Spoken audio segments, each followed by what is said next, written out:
عادل، کیا ماحول دیکھا، کیا جذبات دیکھے آپ نے ان اراکین کے حوالے سے جن کے بارے میں بھی فواد صاحب کہہ رہے تھے کہ کسی کے باپ کی پارٹی نہیں ہے اور ان کو ووٹ نہیں ملا اس طرح کہ وہ اس طرح کر لیں؟ اور پھر کیا واقعی یہ ضمیر کی آواز تھی یا جو دوسری آوازیں ہماری ہسٹری میں سیاسی موجود ہیں وہ والی آواز تھی جو حکومت الزام لگا رہی ہے پیسوں کا؟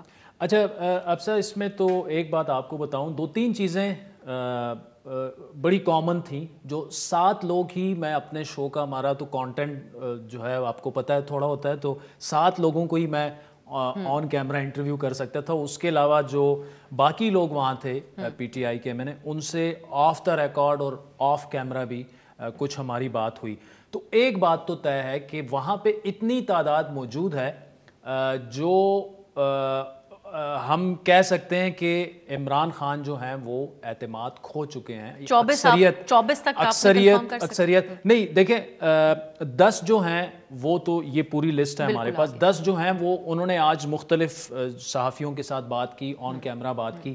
7 لوگ ایسے ہیں جو کہا جا رہا ہے کہ شاید ایک سیکنڈ ایپیسوڈ بھی ہو کہ صحافیوں کو جو ہے وہ دکھائے جائیں کہ وہ کون ہے.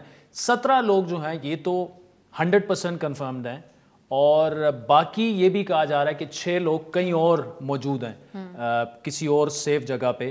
تو تقریباً 2 درجن کا جو نمبر ہے، اور نام بھی آ چکے ہیں. لیکن ریکویسٹ یہ پھر جو ہمارے ساتھ شیئر ہوا کہ جی اس کو تھوڑا سا آف دا ریکارڈ رکھیں، جو جنہوں نے بات کرنی تھی انہوں نے کر لی ہے. تو اٹس آلموسٹ اوور اگر نمبر گیم کی بات کی جائے. لیکن پاکستان میں تو آپ کو پتا ہے کہ صبح اٹھیں تو کچھ بھی ہو سکتا ہے، ابھی تو لمحوں کے ساتھ ہیں. ہاں، دوسرا جو آپ نے بڑا اہم سوال کیا ہے کہ ضمیر کی آواز یا وہ، آبویسلی پاکستان میں جب بھی ضمیر بیچے گئے ہیں یا خریدے گئے ہیں، کوئی یہ نہیں کہتا کہ میں اپنا ضمیر بیچ رہا ہوں، یا کوئی یہ نہیں کہتا. تاریخ آج کے دن کو جج کرے گی، اور ضرور جج کرے گی کہ کیسے اتنے بڑے گروپس کا جو ہے اچانک سے ضمیر جاگ گیا، اس کی وجہ کیا تھی، اس کے پیچھے کون سے عوامل تھے. لیکن ایک معاملہ تو ضرور ہے کہ جن لوگوں سے میں نے بات کی، ایک چیز کامن تھی. جو سچویشن آج میں نے سندھ ہاؤس میں دیکھی ہے نا، یہ تعداد میں بڑھتے ہوئے دیکھ رہا ہوں. کیونکہ وہاں پہ ایک بڑے سینئر ایک پولیٹیشین نے مجھے یہ کہا کہ ابھی تو ہم انتظار کر رہے ہیں کہ نون لیگ جن لوگوں کے ٹکٹ ابھی تک انہوں نے کنفرم نہیں کیے، وہ جیسے ہی کرتے ہیں تو آپ دیکھیں گے کہ 15-20 اور لوگ جو ہیں وہ آئیں گے. اور دوسری دیکھیں اہم بات آج یہ تھی کہ آج راجہ ریاض نے، نور عالم خان نے ہمارے انٹرویو میں عمران خان کو کھلا ایک چیلنج دیا کہ آپ ذرا اپنی پارلیمانی پارٹی کا اجلاس تو بلوائیں، اس میں کم از کم 2 درجن لوگ تو غائب ہوں گے ہی ہوں گے، اور کچھ کہہ رہے ہیں کہ 33 لوگ اس میں سے غائب ہوں گے. لیکن یہ جو فیڈرل منسٹرز والی بات ہے، اوبویسلی یہ دعویٰ ہے رمیش کمار کا، we will have to wait and see کہ کتنا اس میں.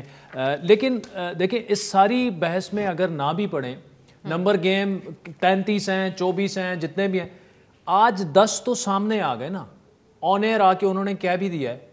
اب گورنمنٹ اگر یہ 10 آپ نکال لیں تو 162 رہ جاتے ہیں. So they have lost the majority. اور اتحادیوں کی پوزیشن ہمارے سامنے آج یہ بھی خبر ہے کہ مونس لائی صاحب لنڈن جہاں بڑی اہم ملاقاتیں کریں گے. بہت شکریہ عادل ان تمام آپ کو پتہ ہے وہ جس سے بات ہو رہی تھی، ہم نام نہیں لے رہے، لیکن بڑی اہم شخصیت ہیں حکومتی، کافی سینئر بھی ہیں. وہ آپ نے سن بھی لیا کہ تقریباً وہ کہہ رہے ہیں کہ 80% جو ہے اٹس گیم اوور. اور ان کی بات ہوا کے رخ کا تعین بھی بڑے اچھے طریقے سے کر دیتی ہے. تو وہ کتنے بتا رہے ہیں؟ 80% چانسز یہ ہیں کہ عمران خان صاحب جو ہیں وہ چلے گئے.